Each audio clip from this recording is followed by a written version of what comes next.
Deanna is, in every sense of the word, a disruptor.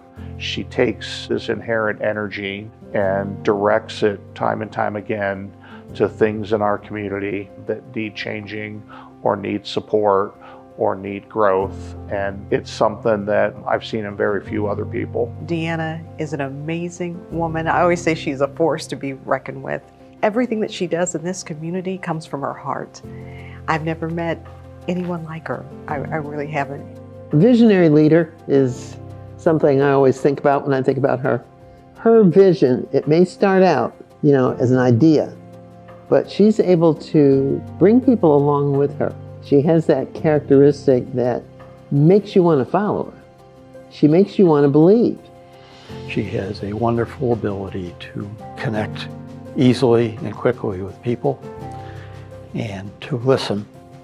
It's been an honor. My career, I guess, has been really unique in that I have had a chance to look at the same thing through a lot of different lenses. For example, my work in the North End started at CHAP. So I started looking at that neighborhood through a lens of health. And then during that same time, I went on City Council, and you're talking about police, fire, sewers, and things like that. When I left City Council, I went to work for the city as the director of the Neighborhood Youth Corps, later called the Department of Regional Community Advancement.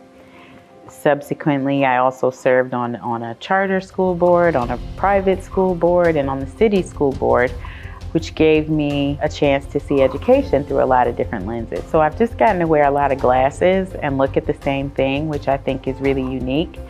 And it's given me a much deeper and broader perspective about the work I do and the community I live in. She's uniquely positioned to straddle all of the myriad cultural and business and political divides. She helps us recognize that although we all come from different places, we can join together to get stuff done. You always hear where they talk about Mansfield is one of the best places to live. Well, she wants that also for all of Mansfield, and that includes the North End. You don't see a lot of factories on this side of town anymore. A lot has changed over the years, and she sees that. So she wants to make that better.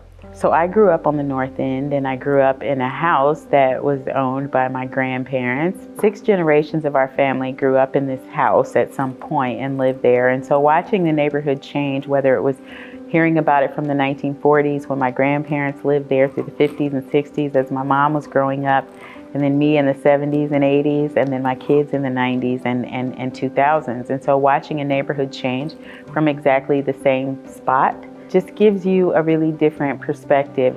We as a society want to tell the residents of this neighborhood, be smart with your money. But as a community, we've closed every financial institution on the North End. We want to tell this community education is important, but as a community, we closed every school on the North End.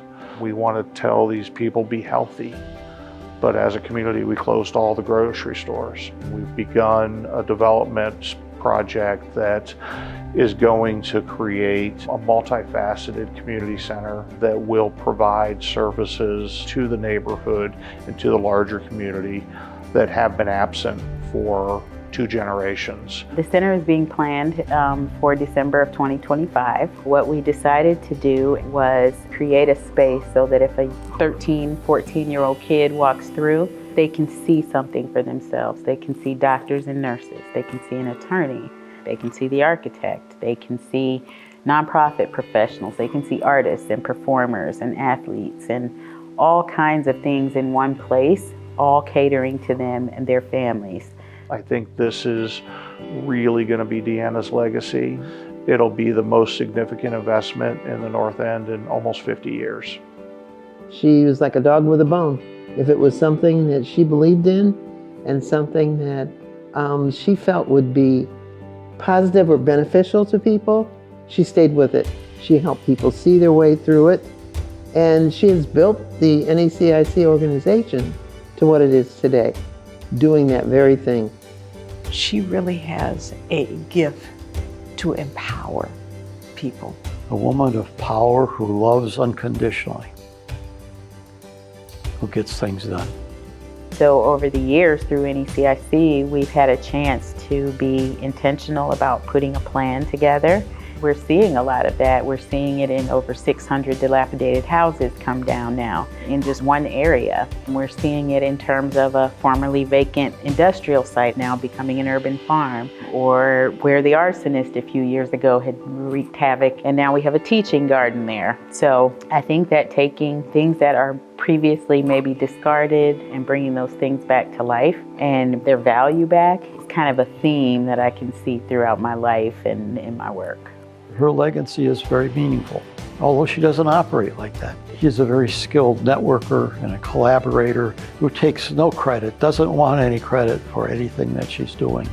I think she will be remembered as a woman who was selfless. She gave all. She gave all. I've given my life to this community, but it's an honor to do it.